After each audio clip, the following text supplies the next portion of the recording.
muito boa noite. Tribuna Independente está no ar, diretamente dos estúdios da Rede Vida em São Paulo para todo o Brasil. E hoje a gente vai saber como anda a causa de canonização do padre José de Anchieta, o assim chamado Apóstolo do Brasil. Vem novidades por aí e você vai saber tudo no nosso programa. A gente vai falar também sobre a aposentadoria, como comprovar o tempo trabalhado se você perdeu, por exemplo, a carteira profissional. E a gente vai receber o cantor de forró, que se tornou cantor religioso, mas não deixou o amor pelo ritmo nordestino. Tudo isso a partir de agora no Tribuna Independente, uma opção inteligente na sua noite. Mas nós vamos começar falando de arte e cinema, com o comentarista de cultura da Rádio CBN e nosso comentarista aqui no Tribuna Independente, nosso amigo Juliano Dipp.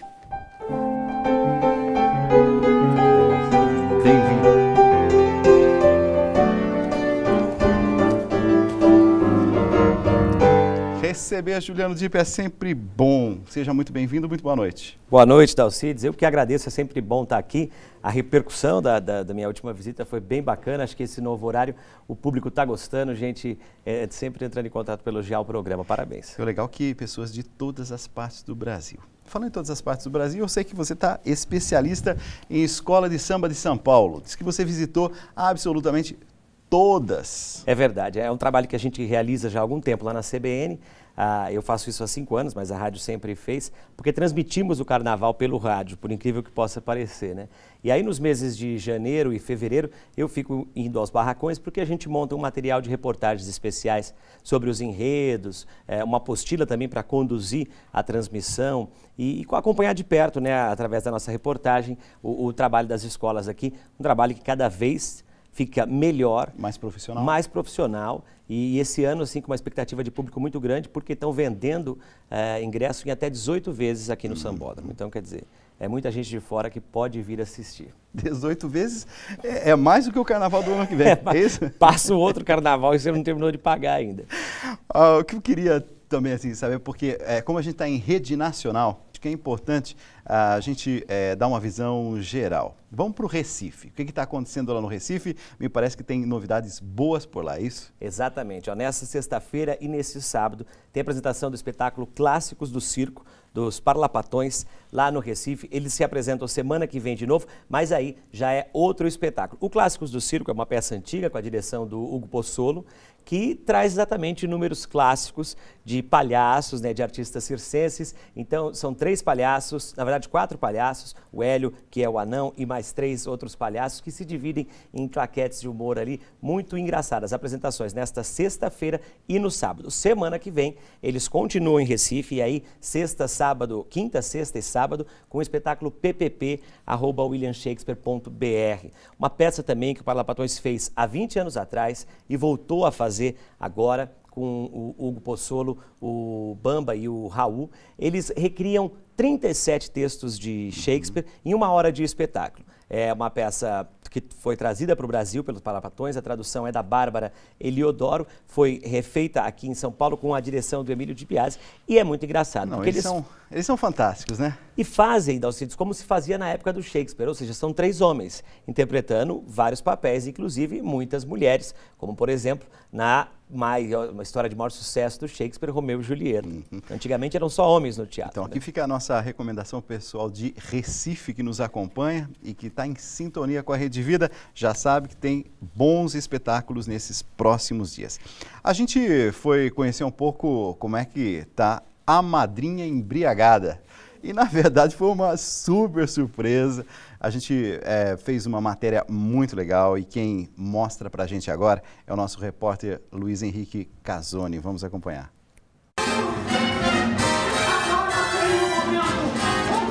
O Brasil é o 3º maior produtor de teatro musical do mundo. Levando em conta esse cenário aquecido de música e emoção, um programa educacional do SESI São Paulo, democratizar o acesso a espetáculos musicais, apresenta a Madrinha Embriagada. O objetivo é a formação de público através do ingresso gratuito a espetáculos da mais alta qualidade, com os melhores artistas e acabamento de primeira, em figurino, cenário, luz e som. Para se ter uma ideia, só neste espetáculo são aproximadamente 100 pessoas envolvidas diariamente na produção. A gente encontrou na Madrinha Embriagada um texto que dialogava muito com o projeto em si, porque se eu pretendo formar público, encontrar um texto que fala de teatro musical da maneira clara e íntima, como faz o texto The Drowsy Chaperone, foi mais que perfeito para a gente. Miguel Falabella assina a tradução e adaptação do texto. Contextualizou a história para São Paulo da década de 20, onde homenageia grandes atores do teatro de revista da época. A peça começa com o personagem Homem da Poltrona, que conta sobre o espetáculo que nunca assistiu e que só conhece depois de ouvir um disco herdado de sua avó. Ele sabe tudo desse texto, ele começa a narrar essa história e a partir desse momento os personagens começam a aparecer no meio da sala da casa dele. E aí o cenário se transforma, e aí você vê a orquestra, você vê as coisas se movendo e é muito tocante, porque além de ter esse cunho, eu diria, educativo, é um espetáculo sensível, engraçado, você dá risada, você chora, você pula na cadeira, você dança, é uma delícia.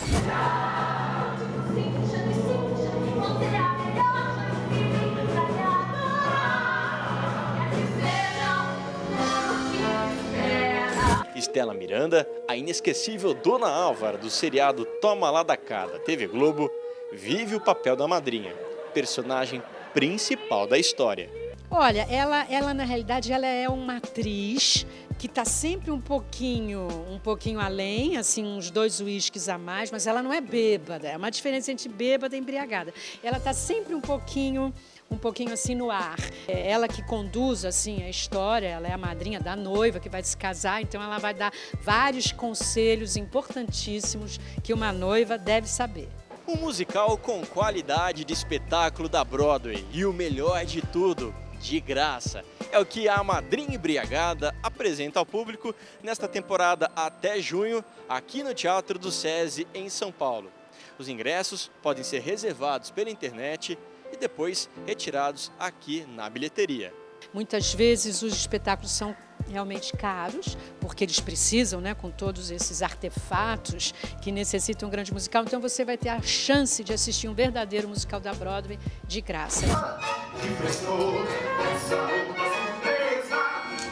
Surpresa fatal, maravilhoso de soltar, deixar descansar, pra tudo descer e o talento agir, sem pressa é demais. Então é um espetáculo divertido, gostoso, leve, você vai sair daqui, eu diria, revitalizado, é um grande espetáculo. Um beijo pra vocês, Rede Vida, tô esperando vocês.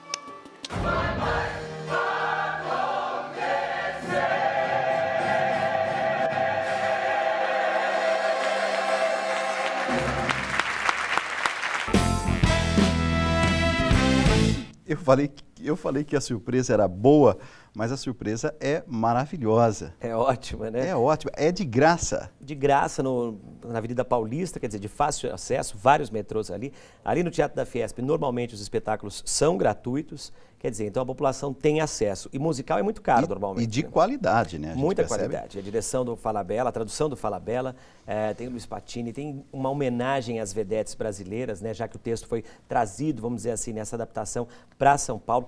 Desde o ano passado, já de graça, e segue por mais alguns meses, quer dizer, não tem desculpa. Estando em São Paulo, vá assistir A Madrinha Embriagada para assistir um musical de qualidade com grandes atores como a Estela, que a gente viu aí na reportagem do Luiz. Falamos de São Paulo, mas tem mais coisa boa aqui em São Paulo, mais destaques aqui em São Paulo, e a gente vai falar agora sobre Boêmios de Adoniran. É verdade, Dalcides, o espetáculo Boêmios de Adoniran, escrito pela Juliana Lucília, está em cartaz já há mais de 2 anos e conquistou diversos prêmios. Trouxe até uma colinha aqui de tanto prêmio. O melhor espetáculo sonoro da Cooperativa Paulista de Teatro em 2010, melhor espetáculo no Festival de Teatro de São Paulo em 2011 e prêmio Bibi Ferreira de melhor musical no Voto Popular 2012-2013. O que a Juliana fez nesse texto? Ela reuniu as músicas do Adoniran Barbosa e o que as histórias das músicas contavam, ela trouxe para o palco. criou um grupo de amigos, então a gente vai no espetáculo, vai encontrar o Ernesto, o Mato Grosso, o Joca, todos, o próprio Adoniran, e com dança, música ao vivo e o balé que a própria Juliana que dirigiu. O espetáculo com a direção do Milton Machado, tem Tiago Toledo, enfim, já viajou o Brasil e tem uma oportunidade de ser assistido agora, no dia 16, domingo, portanto, às 8, no HSBC Brasil.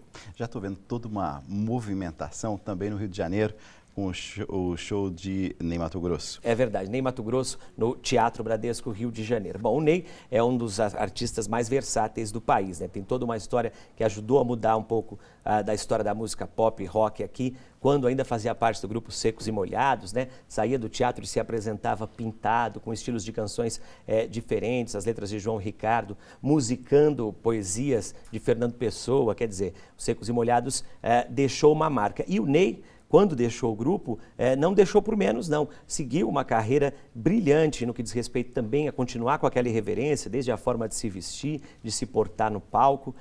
Continua nesse espetáculo com os figurinos do Osmar Vessolato e está agora com uma apresentação marcada para o Rio de Janeiro. Opção, inclusive, para quem não quer só ouvir o Ney cantando seus clássicos, como músicas de outros cantores, Paulinho da Viola, Caetano Veloso, tudo isso faz parte desse novo espetáculo do Rio. É a minha dica para quem está, do espetáculo do Ney, perdão, é a minha dica para quem está no Rio de Janeiro. Não, o que eu fico assim, feliz de ver, a riqueza que a gente tem no nosso país, a riqueza também de oportunidades, como a gente vê, por exemplo, a Fiesp e o SESI investindo para que a gente possa ter preços mais acessíveis. É claro que a cultura no nosso país ainda é algo caro, e como alguns dizem assim, para uma determinada classe social. Mas aos poucos a gente está, me parece que a gente está revertendo isso. É impressão minha ou não? Não, há muitos teatros públicos, né, no país.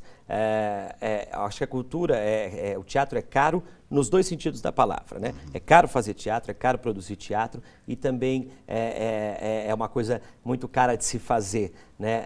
É algo que é relevante, que transforma muito a população e por isso que o poder público tem que investir. Essas oportunidades são sempre bem-vindas. Queria aproveitar para a gente deixar um recado aqui nessa semana.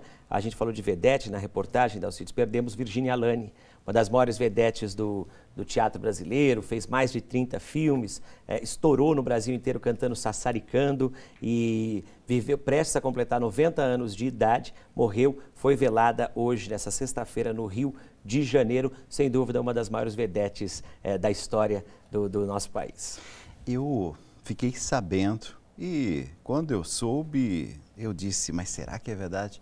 Você tem uma carreira como ator. E nunca nós tocamos nesse assunto, nunca falamos disso aqui no programa. Você é um ator já com uma carreira de mais de... uns 10 espetáculos por aí, mais de 10 anos, 10 espetáculos. Paralelamente ao jornalismo, sempre que dá, tem uma peça em cartaz. E, inclusive, está em cartaz. Estamos em cartaz. Estou terminando uma temporada. É uma peça que completa 10 anos em cartaz. Eu estou há 3 anos nela. A gente termina agora, dia 22 de fevereiro, todo sábado, às 3 da tarde, no Teatro Santo Agostinho. Texto e direção do Jairo Matos, chama-se Tarde de Palhaçadas.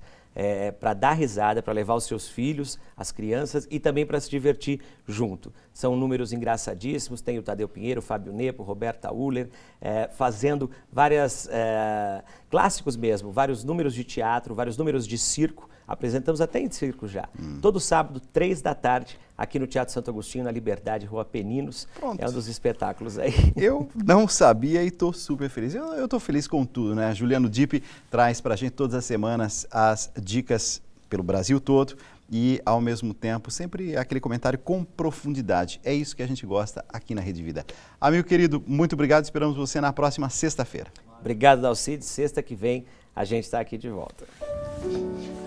Olha, a gente vai começar com um quadro novo, ou na verdade, mais do que um quadro novo, é uma nova modalidade dentro de um quadro que nós já temos aqui no nosso programa. É a Crônica da Semana com o jornalista Renato Essenfelder, cronista do Estadão.com e professor da ISPM. Vamos lá.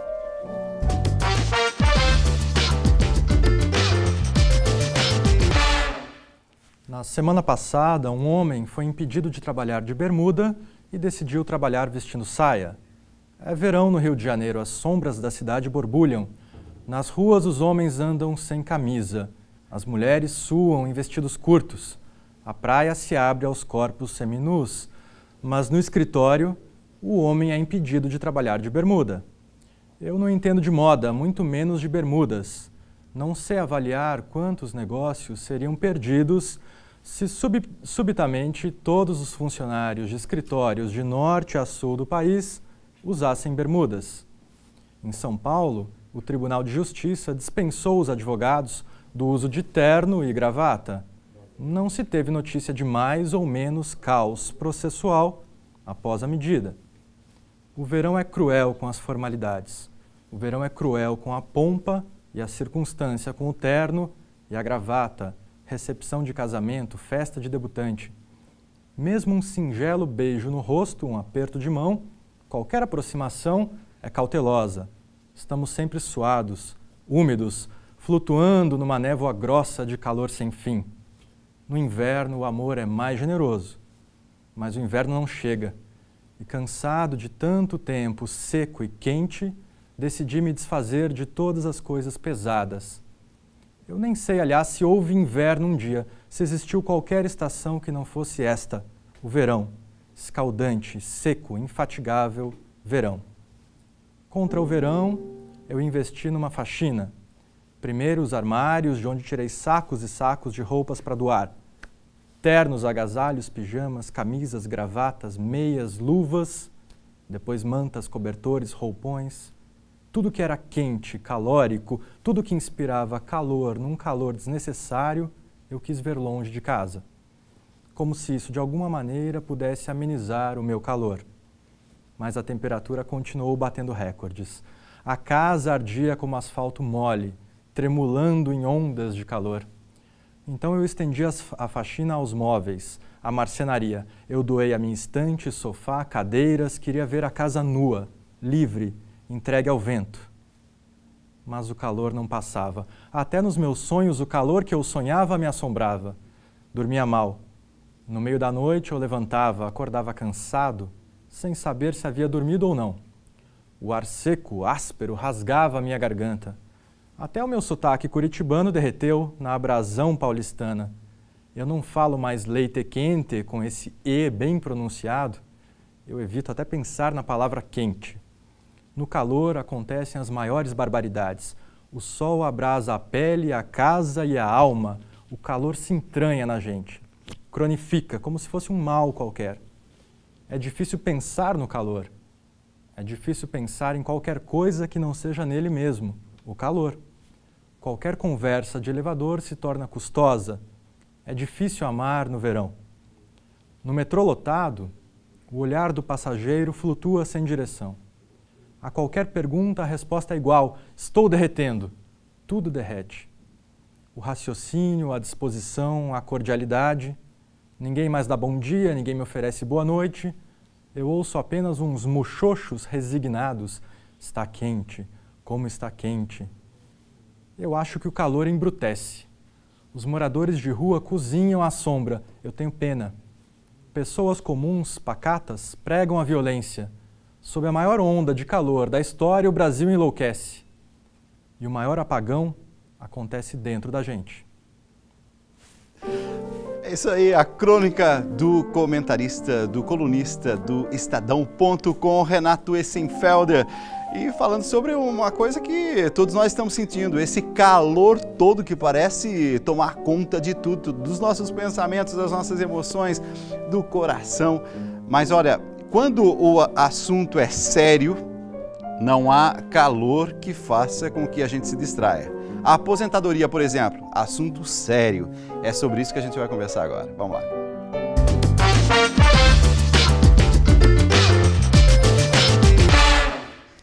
João Alexandre Abreu, seja muito bem-vindo no nosso programa Tribuna Independente dessa noite, em que a gente vai falar sobre direito previdenciário. Muito boa noite. Boa noite, Dalcides. Obrigado. Vamos aqui tentar esclarecer algumas dúvidas do direito previdenciário e INSS. E as dúvidas são muitas, doutor João Alexandre. Por exemplo, algumas pessoas dizem assim: olha, eu ainda não me aposentei, mas eu já estou vivendo lá. A pessoa ainda não se aposentou, está na expectativa da aposentadoria, mas ao mesmo tempo ela já está quase que vivendo essa aposentadoria. Tem alguma coisa para fazer de concreto nos poucos anos que antecedem, de fato, a aposentadoria? Olha, Dalcides, a gente recomenda sempre o trabalhador, ou vamos dizer assim, o contribuinte, né? O segurado do INSS, que é assim que chama a pessoa que contribui para o INSS, segurado do INSS, que ele sempre esteja vendo as suas contribuições. E como que ele pode estar fazendo isso? Tem um documento chamado CNIS. O que é o CNIS? É o Cadastro Nacional de Informações Sociais. Lá você vai ter, Dalcides, todos os seus vínculos. Você trabalhou em determinada empresa, vão ter todos os seus recolhimentos ali, tá? Você saiu dessa empresa e foi para outra? Mesma coisa, vai estar o nome da empresa, período que você trabalhou e todos os recolhimentos que essa empresa efetuou. Mas vamos pensar no seguinte, Dalcides, a pessoa diga, mas eu não trabalhei só empregado, eu fui autônomo, eu vendia produtos daqui, ali, e eu contribuí no carnezinho, Sim. Que o nome que o pessoal gosta de falar, no carnezinho, E né, um que é carnezinho GPS, mesmo, né, Grande Previdência Social. E aí, onde que está? Está lá também. Por isso que esse documento é muito importante. Eu recomendo, até falo para as pessoas, uma vez por ano, brinco, guarda no dia do seu aniversário, no mês do seu aniversário, dá um pulinho lá no INSS, pede esse documento, é gratuito, você pede lá, sai praticamente na hora, tá? E você vê todas as contribuições, e você vai acompanhando. Por que isso, Dalcides? Para o homem, 35 anos de contribuição. Se ele deixar lá para 30 anos, e lá na primeira empresa, por exemplo, não está constando no INSS, ele vai ter problema. Por quê? Ele procura a empresa, fechou. Para onde foi? Ninguém sabe. Se descobre, não se acha documento. Como é que vai fazer numa situação dessa? Aí começa o problema. Mas a carteira de trabalho serve. Depende. Como está a sua carteira de trabalho? Está tudo ok? Então você começa a... Para não levar susto lá na frente, Sim. então. Por isso o CNIS, você acompanhando cada ano, vendo se está constando, se os recolhimentos estão sendo feitos, porque infelizmente, às vezes, algumas empresas não repassam. Isso até é um crime, tá? É o crime de apropriação indébita previdenciária. Okay. Que seria a empresa, ela desconta do olerite do funcionário e não repassa para a Previdência. Quando você falou do carnezinho, né? Todo mundo sabe exatamente o que significa aquele carnezinho, que é a guia de previdência social. Mas imaginemos assim que a gente perdeu. Numa mudança de cá, de lá, uma caixa ficou, a outra caiu do caminhão. Como é que a gente faz quando a gente perdeu algum carnê? O importante, vamos pegar o exemplo que você deu, Dalcides. Tá. Perdi na mudança, e agora? Onde que estão aquela caixa que tinha todos os meus carnezinhos? O que você vai fazer? Corre lá na Previdência, pede esse CNIS. Aí você vai ver, opa, estão aqui no CNIS todos os meus carnezinhos provado que eu contribuí. Porque se não tiver, vamos imaginar que ele fez isso através do banco, ele vai ter que achar um saldo, né, lá no extrato que ele contribuiu. Mas sempre costuma estar no CNIS. Nisso o INSS está muito bem informatizado. Todas essas informações são disponibilizadas para o segurado. Quando a gente fala de seguro-saúde, por exemplo, ao mesmo tempo auxílio-doença, tem alguma coisa a ver, assim, o que é importante dizer para a população para estar atento? Auxílio-doença, o que é importante a gente saber? Muito interessante essa pergunta, Dalcides. No auxílio-doença, e no mais grave que eu brinco, que é a aposentadoria por invalidez. Por que a gente diz o mais grave? Para as pessoas entenderem melhor. O auxílio-doença, Dalcides, é um benefício previdenciário para quem está incapacitado para o trabalho de forma temporária. A aposentadoria por invalidez vai diferir do quê? É para quem está incapacitado para o trabalho, mas de forma definitiva. A partir daí a gente começa com as grandes perguntas. Eu estou doente, eu tenho direito? Tem Depende.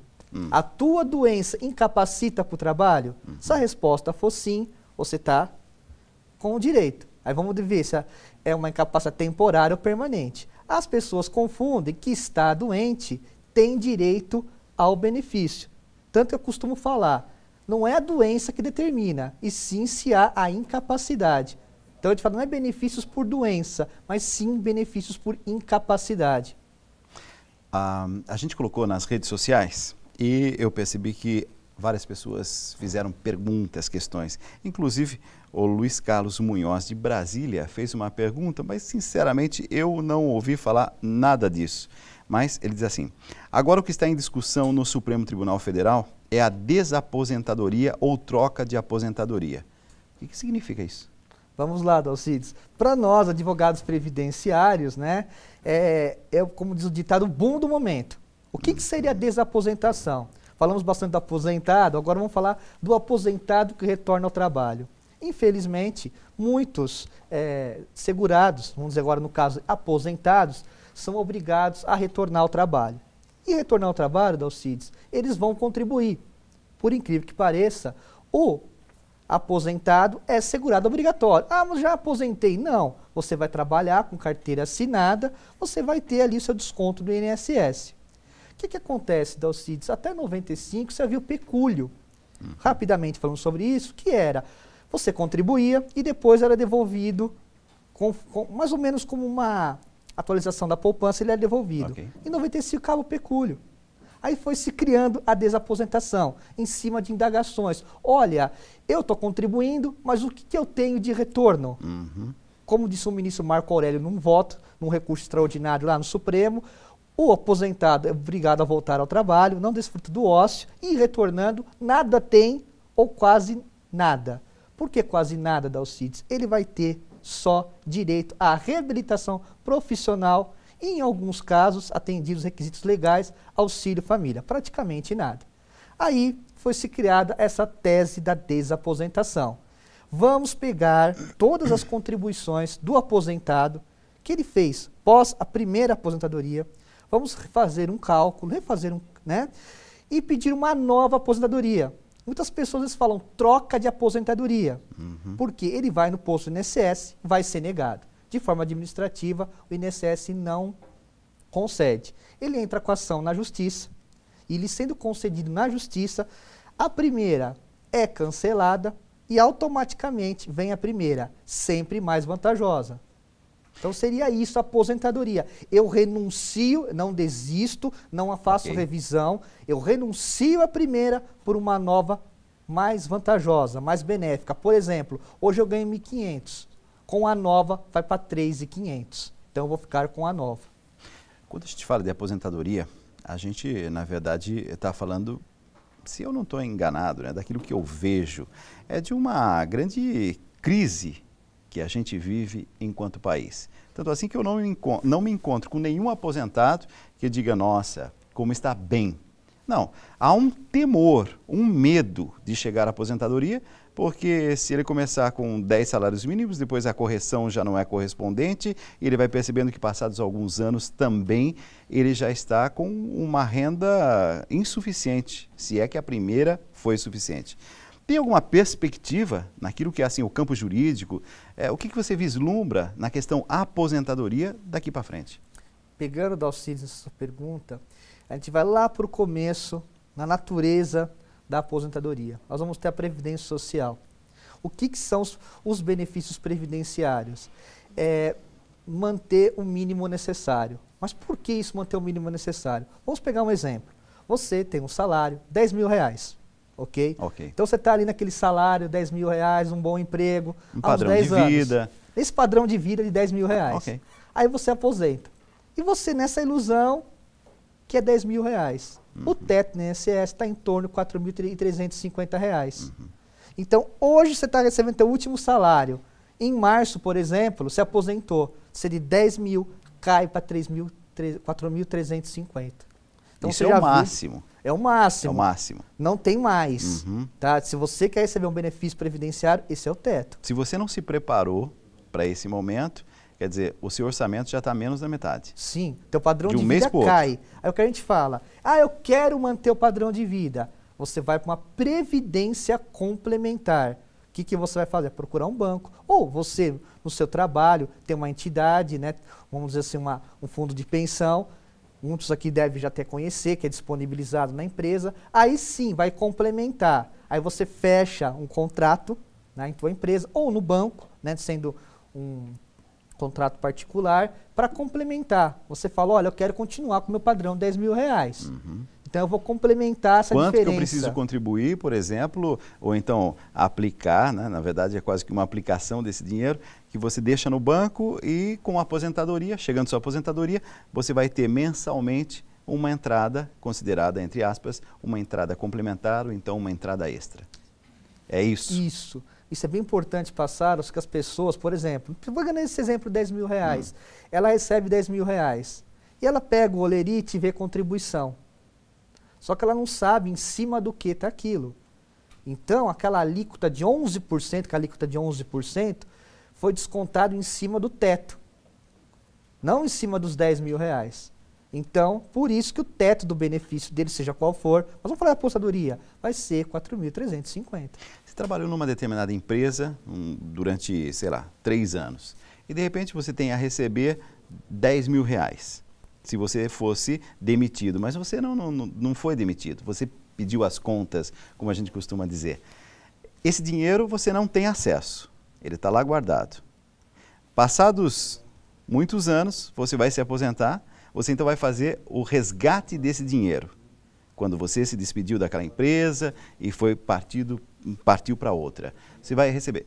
A correção, me parece que é algo menor do que a própria poupança. É isso mesmo? A discussão que você está me falando agora é um outro tema que deu um boom, que é a correção do fundo de garantia. Exato. Porque se corrigia menos do que a inflação. E agora estão vindo algumas decisões dizendo que o índice utilizado pela Caixa Econômica Federal, que é a gestora, quem cuida do fundo de garantia, foi errado.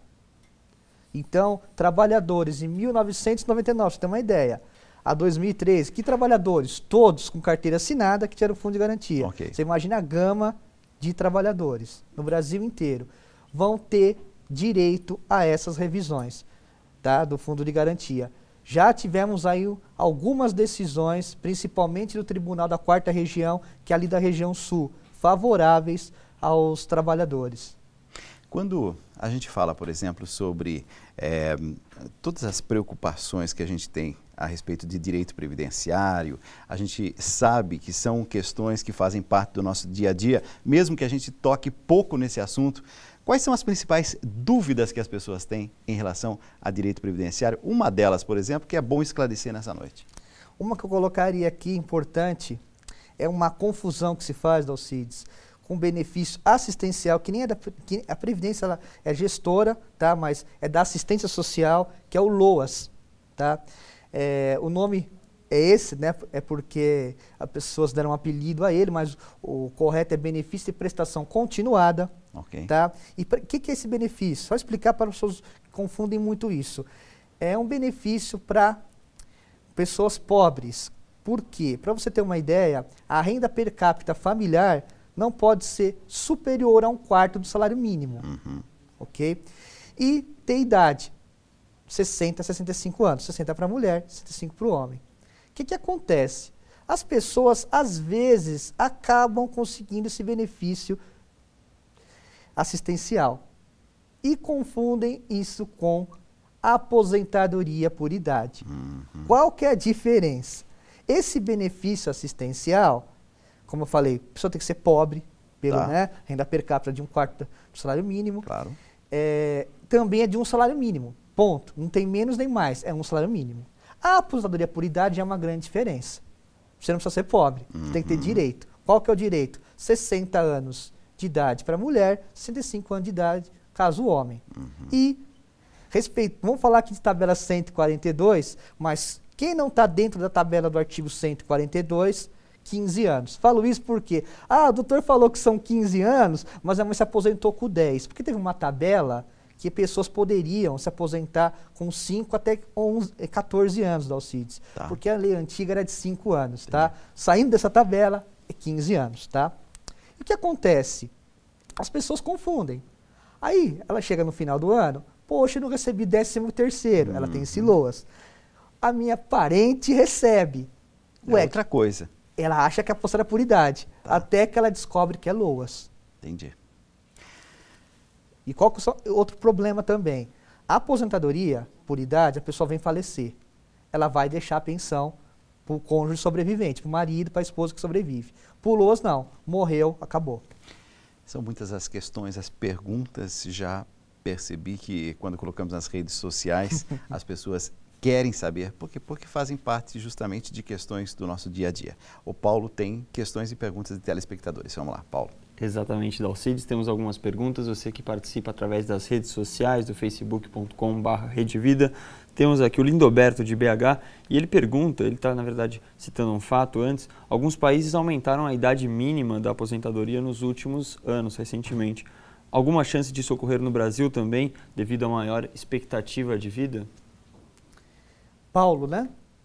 Essa pergunta do Paulo é muito interessante, porque em 98 teve a grande mudança na Previdência, que foi a emenda 20, que veio a extinguir a proporcional para quem não estava mais no sistema, e quem estava no sistema colocou idade. Idade mínima de 53 anos para o homem e mínima para a mulher de 48. O que acontece? Naquela época, se pensava em colocar a idade mínima também para a aposentadoria integral da Alcides. O que aconteceu? Viram que ia ser uma medida muito impopular. Passa-se um ano, isso lá em novembro de 99, e cria-se o fator previdenciário. E aí nós vamos começar já a responder o Paulo. O que é o fator previdenciário? É uma equação que entra tempo de contribuição, idade, e vai criar-se um redutor. Quanto mais próximo do 1, Dalcides, melhor. Por exemplo, faz-se feito o cálculo dos salários de contribuição, como é feito hoje, de julho de 94 até agora. Aí teu salário e benefício dá R$4.000. Ótimo, você diz. Calma aí, tem o fator. Então ele analisou. Um exemplo, o Dalcides é novo. Tá. O Dalcides vai viver ainda mais uns 30 anos. O fator previdenciário vai ser lá em torno de 0,60. Então você não vai receber os 4.000. Vai receber em torno de uns 2.500, te derruba. Então não adianta se entusiasmar. Isso na aposentadoria por tempo de contribuição. Perfeito. Se for por idade, aquelas que tem que ter homem 65, mulher 60, não tem o fator. Então, quanto mais velho por tempo de contribuição, menor é o redutor na aposentadoria. Eu quero agradecer a participação, a presença do Dr. João Alexandre Abreu, que é advogado especialista em Direito. Dr. João Alexandre, muito obrigado mais uma vez. Eu que agradeço, tê-lo aqui, já percebeu que são muitas perguntas e a gente vai se ver novamente. Obrigado, Dalcides. Espero ter esclarecido todas as dúvidas dos telespectadores. Eu agradeço a todos, uma boa noite. Eu quero, dizer para você a importância da gente parar um pouco, da gente pensar, da gente refletir sobre alguns fatores que, na verdade, têm a ver com espiritualidade também. Quando a gente vê, ao longo da história, místicos, santos, pessoas que desafiaram a si mesmas e o mundo para levar valores, para levar a evangelização, a gente vai conversar sobre isso, essa forma de evangelizar, e a gente vai conversar também sobre a canonização de Padre José de Anchieta. Já já a gente volta, rápido intervalo. Vamos lá.